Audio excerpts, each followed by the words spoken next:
वालेकुम व्यूवर्स। उम्मीद करती हूँ आप सब खैर आफियत से होंगे।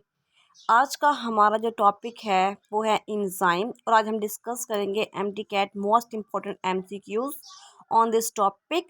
अगर आप हमारे चैनल पर नए हैं तो हमारे चैनल को लाइक करना, शेयर करना एंड सब्सक्राइब करना मत भूलिएगा। चले चलते हैं आज के अपने फर्स्ट एमसीक्यूज पर।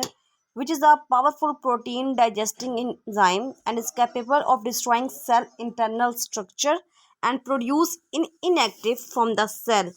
प्रोटीन को जो डाइजेस्ट करता है उस वो है पेप्सिन और वो सीक्रेट होता है इनएक्टिव फॉर्म में पेप्सिनोजिन, जो कि बाद में पेप्सिन एक्टिव फॉर्म में कन्वर्ट होता है। तो हम जाएंगे ऑप्शन ए के साथ।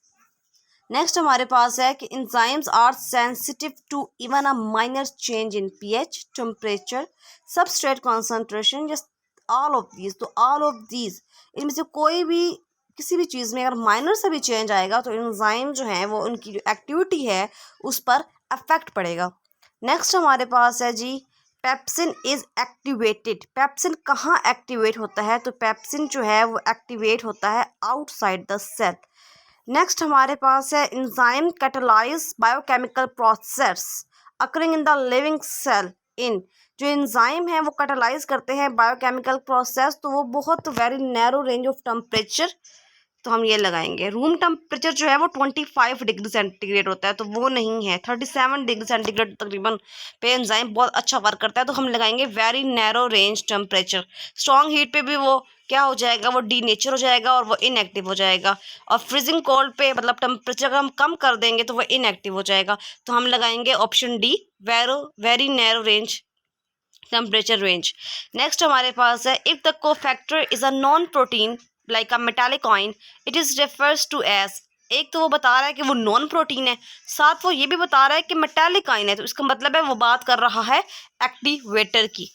नेक्स्ट है द लोअर एक्टिवेशन एनर्जी। जितनी एक्टिवेशन एनर्जी कम होती है उतना जो रिएक्शन है वो क्या हो जाता है, फास्ट, बिकॉज ये दोनों आपस में क्या है, इनवर्स। और एंजाइम का काम ही ये होता है कि वो एक्टिवेशन एनर्जी को कम करें ताकि रिएक्शन जो है वो क्या हो, फास्ट हो। नेक्स्ट है हमारे पास which one of the following comprise inorganic kind, metallic kind, non protein part of cofactor having inorganic kind, metallic kind. जब भी बात होती है तो ये बात हो रही होती है एक्टिवेटर की बात हो रही होती है। अच्छा जी, अब हमें बताना है कि कौन सी स्टेटमेंट बेस्ट डिस्क्राइब करती है मॉलिक्यूल एंजाइम को। तो फर्स्ट स्टेटमेंट हमारे पास है कि ये स्मॉल मॉलिक्यूल्स है। नहीं, ये स्मॉल मॉलिक्यूल्स नहीं होते, ये लार्ज मॉलिक्यूल होते हैं। और ये एक्टिवेटर भी नहीं होते, ये कैटालाइज करते हैं केमिकल रिएक्शन। तो फर्स्ट स्टेटमेंट तो होगी गलत। सेकंड स्टेटमेंट क्या है कि ये लार्ज मॉलिक्यूल है और ये कैटालाइज करते हैं बायोकेमिकल रिएक्शन, बिल्कुल ये बात ठीक है। और थर्ड है कि इनहिबिटर है, नहीं, एंजाइम इनहिबिट नहीं करते रिएक्शंस को और ये बाय प्रोडक्ट भी नहीं है। तो हम जाएंगे ऑप्शन बी के साथ कि वो लार्ज मॉलिक्यूल है जो कि कैटालाइज करते हैं हमारे केमिकल रिएक्शंस को। नेक्स्ट है जी कि what is the active site. Active site क्या होती है? Active site part of enzyme होती है जो कि क्या होती है, जो कि रिस्पॉन्सिबल होती है बाइंडिंग ऑफ सबस्ट्रेट। तो हम जाएंगे ऑप्शन बी के साथ। नेक्स्ट हमारे पास according to which model active site of the enzyme is modified as a substrate interact with the enzyme. तो मॉडिफाइड फॉर्म जो हमने हमारे पास आई थी एंजाइम के मॉडल की, वो हमारे पास कौन सा मॉडल था? वो हमारे पास इंड्यूस फिट मॉडल था जो कि डैनियल कॉस्टलैंड ने दिया था। नेक्स्ट है हमारे पास लॉक एंड की मॉडल कब प्रपोज किया गया? तो ये प्रपोज किया गया था 1894 और पीडीबी टेक्स्ट बुक में 1890 आई थिंक लिखा है, तो ये इसका आंसर 1894 है। नेक्स्ट हमारे पास मॉडिफाइड फॉर्म क्या है लॉक एंड की मॉडल की? तो मॉडिफाइड फॉर्म अभी बताइए, वो है induced fit model which is proposed by the Daniel Koshland. Next है हमारे पास we can enzyme that catalyse two different substrate but produce a single time of product. कौन सा एक ऐसा एंजाइम है जो कैटालाइज करता है दो डिफरेंट सबस्ट्रेट है लेकिन वो प्रोडक्ट जो है वो सिंगल किस्म का प्रोड्यूस कर रहा है?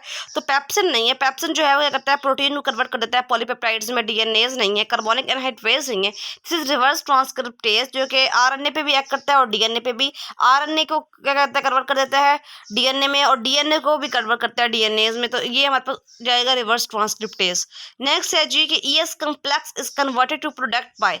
ईएस कम्प्लेक्स को जो कन्वर्ट करता है प्रोडक्ट में वो कौन है? वो हमारे पास कैटालिटिक साइट होती है। बाइंडिंग साइट सिर्फ उसमें उसका काम होता है रिकॉग्नाइज करना सबस्ट्रेट को और लगने देना। कैटालिटिक साइट का काम होता है कि वो कन्वर्ट कर दे उसको प्रोडक्ट में। नेक्स्ट है हमारे पास enzyme related to fatty acid oxidation are present. जो फैटी एसिड ऑक्सीडेशन है वो कहाँ, उसका एंजाइम जो है वो कहाँ होता है, वो होता है हमारे पास माइटोकॉन्ड्रिया में। नेक्स्ट है जी, which one of the following is not a property of an enzyme, they are specific in their action, yes the property of an enzyme, they are denature by heat, no they are not denature by heat. कुछ enzyme ऐसे भी हैं जो बहुत ज़्यादा temperature पे काम करते हैं। दे आर प्रोटीन्स, ठीक है, दे आर रीयूजेबल, यस ये भी ठीक है, तो हम जाएंगे they are denature by heat. ये बात जो है एंजाइम के मुतालिक इनकोरेक्ट है। नेक्स्ट है जी, the concentration of substrate molecule is higher than enzyme then the rate of reaction would be. Substrate की कंसंट्रेशन ज़्यादा कर दी है लेकिन एंजाइम तो उतने ही है ना, जितनी मर्जी आप सबस्ट्रेट को बढ़ाते जाएं, जब एंजाइम में आगे नहीं होंगे तो क्या फ़ायदा, तो रिमेन कांस्टेंट हम लगाएंगे। नेक्स्ट है, the activity of enzyme increase with increase in substrate, this is due to. Activity of enzyme increase हो रही है जैसे कि सबस्ट्रेट बढ़ रहे हैं, इसका मतलब है कि more substrate are available to bind with enzyme. The enzyme molecule become more active, no. Substrate are converted into product more rapidly, no. The enzyme molecule are denatured, no. हम जाएंगे more substrate molecule are available to bind with the enzyme. Next हमारे पास है the optimum pH of an enzyme is that pH at which it exhibit maximum activity. This is because the optimum pH of an enzyme जो है वो एक ऐसी pH है जो कि exhibit करती है maximum activity. ये किसकी वजह से है कि enzyme is denatured by the other pH value. The substrate molecules are more stable at optimum pH. The enzyme substrate complex is more stable at optimum pH. कि the enzyme molecules are more stable at optimum pH. तो optimum pH of an enzyme is the pH which exhibits maximum activity. This is because of the substrate, no, the enzyme substrate complex जो बनता है वो जो है वो more stable होता है at optimum pH. तो ऑप्शन सी हमारे पास करेक्ट होगा। नेक्स्ट है, the activity of an enzyme can be inhibit by. Activity of an enzyme किससे इनहिबिट, मतलब किससे रोक सकते हैं, मतलब सबस्ट्रेट मॉलिक्यूल के लगने से तो इनहिबिट नहीं होगी, एंजाइम इनहिबिटर से होगी, एंजाइम कोफैक्टर से होगी, या एंजाइम एक्टिवेटर से होगी। तो इनहिबिट वही करेगा जो इनहिबिटर होगा, तो हम जाएंगे ऑप्शन बी के साथ, एंजाइम इनहिबिटर। नेक्स्ट है हमारे पास, which one of the following factor does not affect the enzyme activity. कौन सा फैक्टर है जो एंजाइम की एक्टिविटी को अफेक्ट नहीं कर सकता, सबस्ट्रेट कॉन्सेंट्रेशन, पीएच, टेम्परेचर या एंजाइम इनहिबिटर। तो ये तीनों चीज़ें जो है फर्स्ट में गिवन है, ये तो अफेक्ट करती हैं एंजाइम की एक्टिविटी को। एंजाइम इनहिबिटर जो है वो अफेक्ट नहीं करता, वो तो एंजाइम को एक्टिव ही नहीं होने देता, तो वो इनहिबिट क्या करेगा एक्टिविटी को। नेक्स्ट हमारे पास, तो optimal pH of an enzyme is 7, what happen if it decrease at 6। अगर उसकी ऑप्टिमम पीएच 7 है और उसका हमने क्या कहते हैं उसकी पीएच 6 कर दी है, तो इससे क्या होगा कि एंजाइम की जो एक्टिविटी है वो क्या हो जाएगी, कम हो जाएगी। नेक्स्ट है हमारे पास, the activity of an enzyme increase with the increase in the substrate concentration up to a point. This is because the enzyme molecule become more saturated with the substrate molecule. ये बात बिल्कुल ठीक लग रही है कि वो एक ही लिमिट तक जाता है ताकि एंजाइम और जो सबस्ट्रेट है वो दोनों जो है वो सैचुरेटेड, दोनों की जो अमाउंट है वो इक्वल जाए। ये बात बिल्कुल ठीक लग रही है। अब नेक्स्ट ऑप्शन भी देख लेते हैं कि enzyme molecules become unstable at high substrate concentration. Unstable वो क्यों होगा, मतलब ये बात इनकोरेक्ट है। The substrate molecule start to inhibit enzyme. Substrate molecule कभी भी एंजाइम को इनहिबिट नहीं कर सकता, इनहिबिटर का काम होता है ये। The substrate molecule become to compete with each other for the active set of enzyme. ये भी इनकोरेक्ट है, तो हमारे पास आंसर आएगा the enzyme molecule become saturated with the substrate molecule. Next है हमारे पास, which one of the following is not an inhibitor for the enzyme activity. कौन सा इनमें से इनहिबिटर नहीं है। इनहिबिटर कम्पिटिटिव इनहिबिटर है, नॉन कम्पिटिटिव इनहिबिटर है, एलोस्टेरिक इनहिबिटर है। Enzyme cofactor is not a inhibitor. ये तो इंक्रीज करता है एंजाइम की एक्टिविटी को, तो ये इनहिबिटर का रोल प्ले नहीं करता। नेक्स्ट है, which one of the following type of inhibitor can be neutralise by adding more substrate into the reaction. कि कौन सा ऐसा इनहिबिटर है जिसका इफेक्ट हम ख़त्म कर सकते हैं अगर हम उसकी सबस्ट्रेट कॉन्सेंट्रेशन को इंक्रीज कर दें, तो वो है हमारे पास रिवर्सिबल इनहिबिटर। इन नाम से ही बताया रिवर्स, जिसको हम रिवर्स कर सकते हैं, तो यहाँ पे आएगा reversible inhibitor.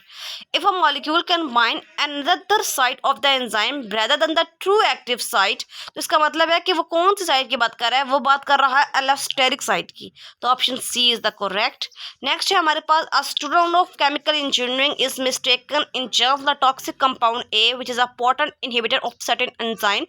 He was immediately brought to hospital where doctor injected intravenously substrate B to minimize the toxic effect of the compound A.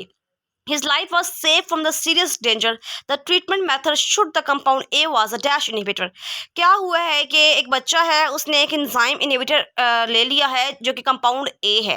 ठीक है, डॉक्टर के पास उसको ले गए हैं, डॉक्टर ने उसको कंपाउंड पी दे दिया है, जिसकी वजह से उसका जो इफेक्ट है वो न्यूट्रलाइज हो गया है। इसका मतलब है कि हमने क्या किया है, हमने सबस्ट्रेट की कंसंट्रेशन इंक्रीज की है, जिससे इनहिबिटर का जो इफेक्ट है वो न्यूट्रलाइज हो गया है। तो हम बात किसकी कर रहे हैं, तो ये कौन सा इनहिबिटर है, ये रिवर्सिबल इनहिबिटर है और ये कम्पिटिटिव इनहिबिटर है। कम्पिटिटिव वो होता है जो सबस्ट्रेट के ऊपर जाकर अटैच करता है, जो सबस्ट्रेट से सिमिलर होता है, जिसकी जो मॉडल है, जिसका स्ट्रक्चर है वो इनहिबिटर और उस सबस्ट्रेट का तकरीबन सिमिलर होता है, जिसको बाइंडिंग साइट एक्सेप्ट कर लेती है लेकिन कैटालिटिक साइट एक्सेप्ट नहीं करती। बाइंडिंग साइट गलती से उसको एक्सेप्ट कर लेती है क्योंकि वो बिल्कुल कॉपी होता है, डुप्लीकेट होता है, आइडेंटिकल होता है उस मॉलिक्यूल का, सबस्ट्रेट मॉलिक्यूल का। तो ये हम बात कर रहे हैं रिवर्सिबल कम्पिटिटिव इनहिबिटर की। नेक्स्ट हमारे पास malonic acid is a competitive inhibitor of. जो मिलोनिक एसिड है उसका कम्पिटिटिव इनहिबिटर कौन होता है, उसका कम्पिटिटिव इनहिबिटर होता है फूमेरिक डी नहीं, उसका मिलोनिक का कम्पिटिटिव इनहिबिटर होगा सक्सिनिक। सक्सिनिक उसका कम्पिटिटिव इनहिबिटर होगा। डिहाइड्रोजनेज नहीं होगा, डाइस्टेज नहीं होगा, फ्यूमेरिक नहीं होगा, सक्सिनिक डिहाइड्रोजनेज होगा। नेक्स्ट है हमारे पास what is common in both competitive and non competitive inhibitor. Competitive हो या नॉन कम्पिटिटिव हो, ये दोनों जो है ये टाइप है रिवर्सिबल इनहिबिटर की, तो we will go with option B.